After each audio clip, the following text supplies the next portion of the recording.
the Shieldmaiden, a warrior queen, axe in hand, her eyes blazing with the fury of the north. She stands on the battlefield, an equal to any man, her braid a banner of defiance against a world of steel and chaos. This is the image that comes to mind when we hear the words Viking woman. It's the legend we've been sold, a legend of glorious battle, of freedom won at the edge of a blade.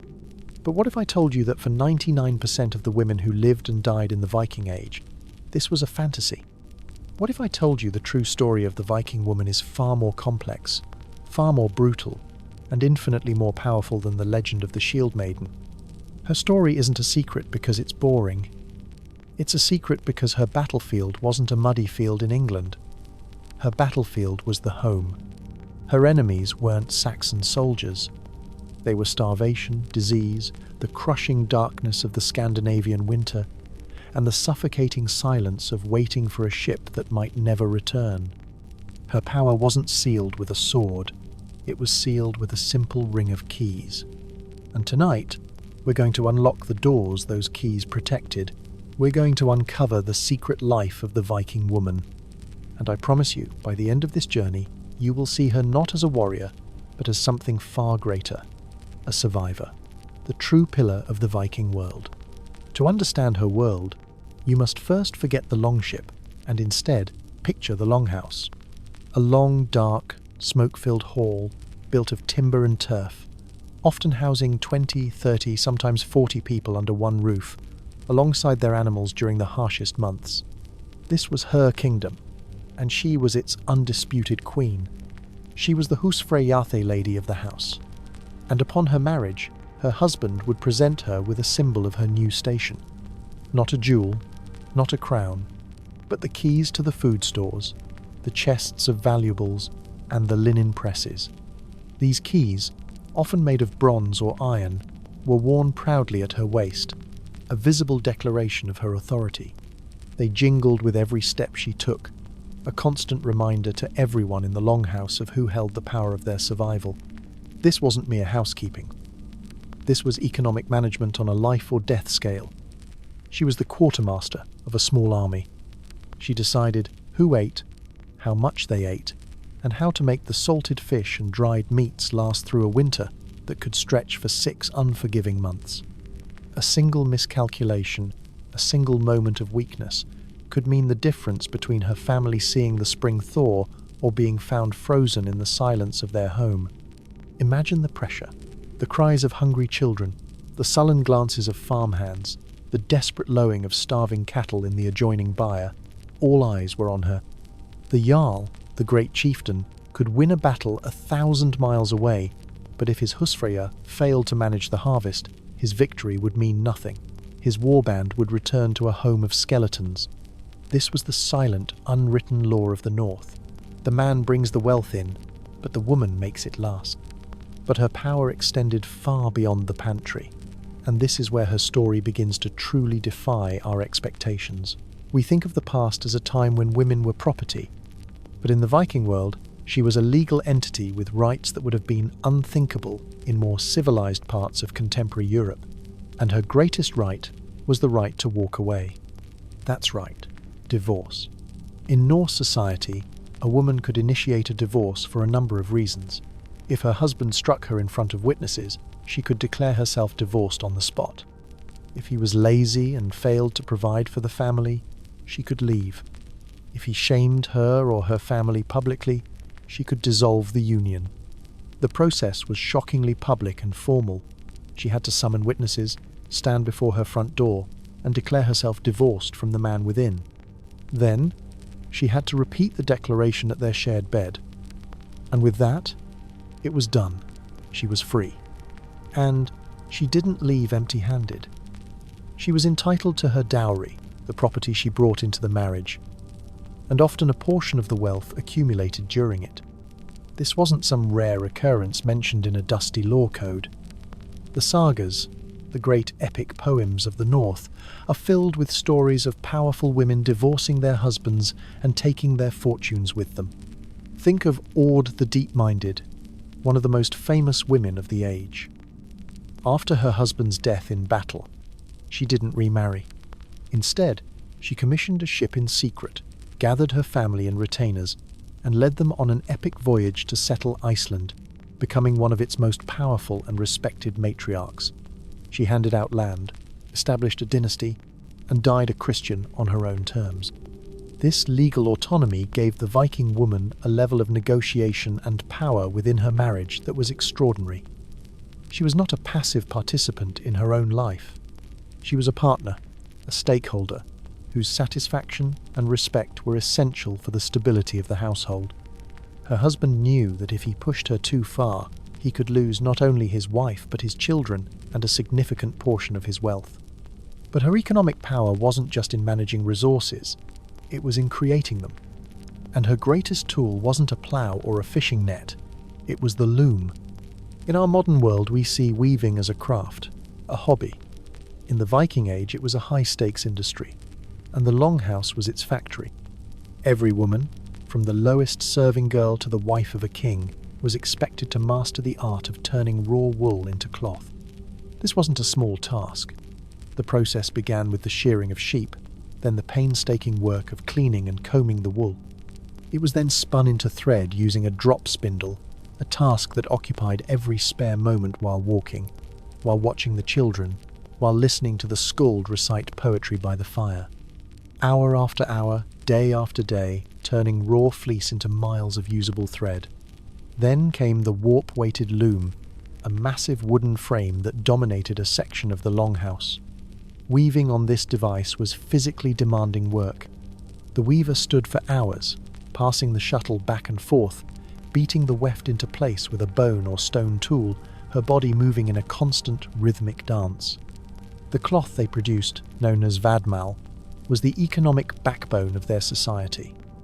It was literally a form of currency. A person's worth could be measured in lengths of this coarse woolen fabric. It was used to pay taxes, settle debts, and trade for foreign luxuries like wine, glass, and silver.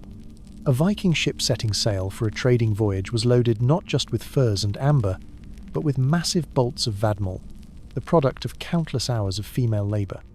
When you see a Viking warrior in his woolen tunic and cloak, remember that it was a woman who made it. When you imagine a ship's sail, a massive square of woolen cloth, strong enough to withstand an Atlantic gale, remember that it was women who wove it, stitching the panels together in a collective effort that could take a whole community months to complete. The loom wasn't a tool of domesticity, it was an engine of commerce. It was her forge, and with it, she armed the Viking Age. She was a manager, a legal power, an industrialist. Her life was one of immense responsibility and hidden authority. But this entire world, this kingdom of keys and looms, was built on a fragile foundation, the safe return of men from the sea. What happened when the foundation cracked? What happened when the longships sailed over the horizon, and only silence returned? For every saga that tells of a triumphant return, laden with silver and slaves, there is an unspoken story of 100 other ships that did not. They were lost to storms, to disease, to the sharp end of an enemy's spear. And for every man who fell, a woman's world was thrown into chaos. She became a widow. In many societies, this was a death sentence in itself, reducing a woman to poverty and dependence. But here again, the Norse world was different. A widow often became even more powerful. She inherited her husband's authority, becoming the undisputed head of the household. She managed the farm, directed the workers, and raised her children as she saw fit. She had the legal right to reject any suitor she did not want, a rare freedom in a world where marriages were often political or economic contracts. But this power came at a terrible price. Imagine the scene. A traveller arrives from the coast bearing news. He speaks of a raid gone wrong, a shield wall that broke. He describes the man you love falling on a foreign shore. In that moment, grief is a luxury you cannot afford. You must immediately become the rock. You must project strength to your children, your servants, your neighbours. Any sign of weakness could be an invitation for a rival family to seize your land or force you into a marriage you do not want. So you mourn in silence, in the dead of night, when the only witness is the dying embers of the fire. And at dawn, you rise. You oversee the planting. You negotiate with traders. You teach your son how to be a man. And you teach your daughter how to be a woman, knowing that her life will be defined by the same brutal cycle of love, labour, and loss. This resilience was the core of her being, but her life contained secrets darker than just the sorrow of widowhood. It contained moral compromises that challenge our romanticised view of the Viking world. And to truly understand her, we must be willing to look into that darkness. Not everyone in the longhouse was family. At the bottom of this rigid hierarchy was the thrall, a slave. Men, women, and children captured in raids across Europe, from the coasts of Ireland to the rivers of Russia. They were property, with no rights, no freedom, and the Húsfreyja, the lady of the house, was their manager. This is a deeply uncomfortable truth. The same woman who held so many rights for herself was responsible for overseeing a workforce of people who had none. She directed their labour, rationed their food, and likely administered punishments. It was a stark and brutal contradiction, a reminder that Viking society, for all its surprising legal freedoms for its own women, was built on the subjugation of others. Her life was not one of simple heroism. It was one of complex, morally grey reality. And then there was the most intimate battlefield of all, childbirth. In an age without modern medicine, without sanitation, bringing a child into the world was one of the most dangerous things a woman could do. Infections were rampant.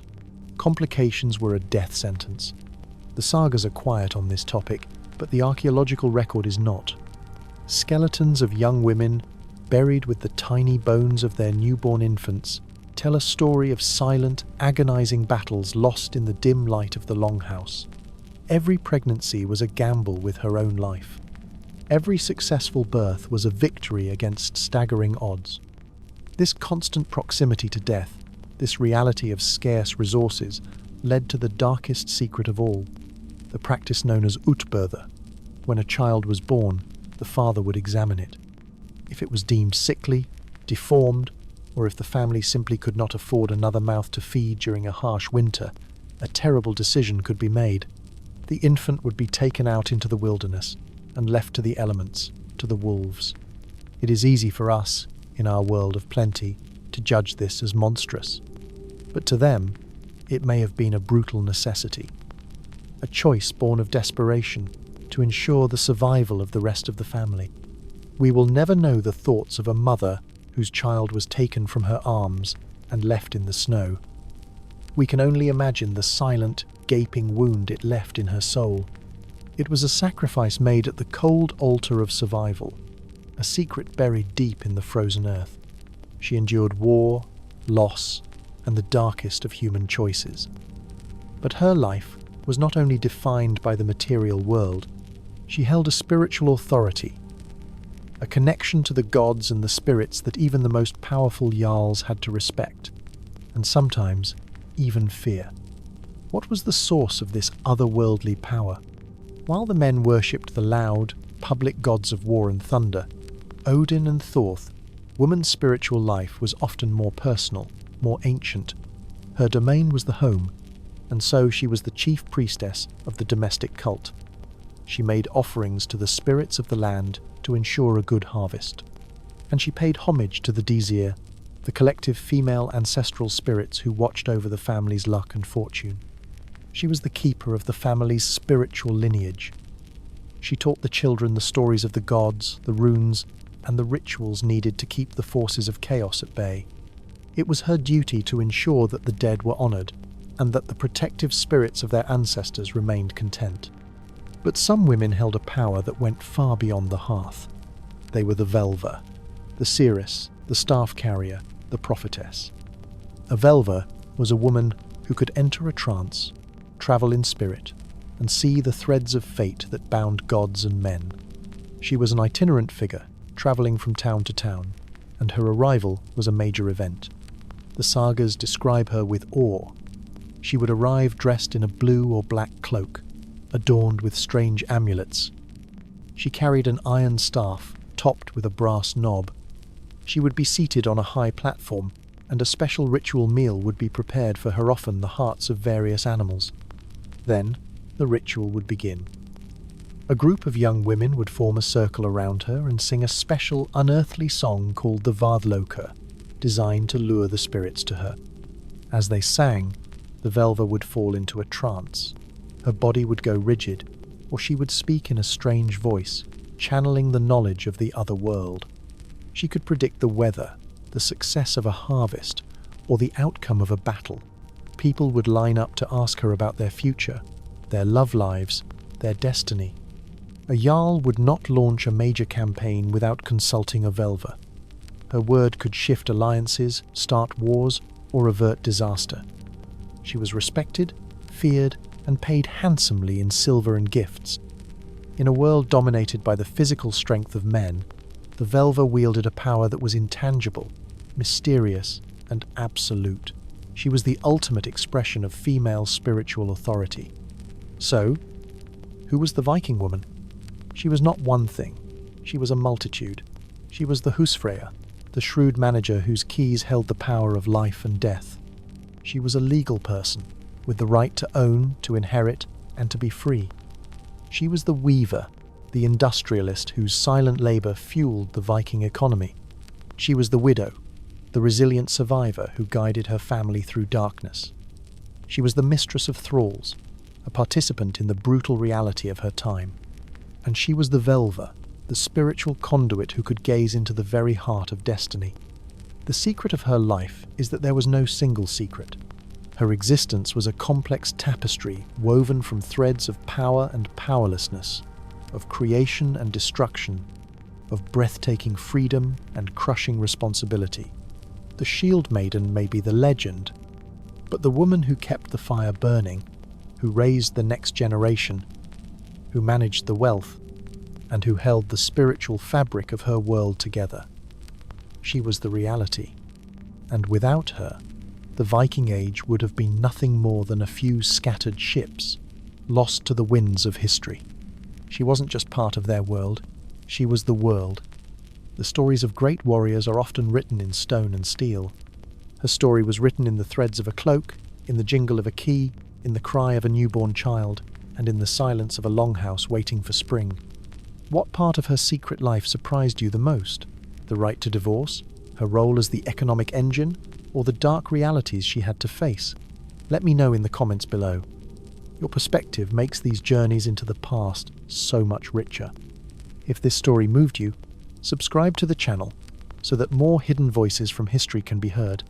And as always, may Freyja guide your path and Thor protect you in your journeys.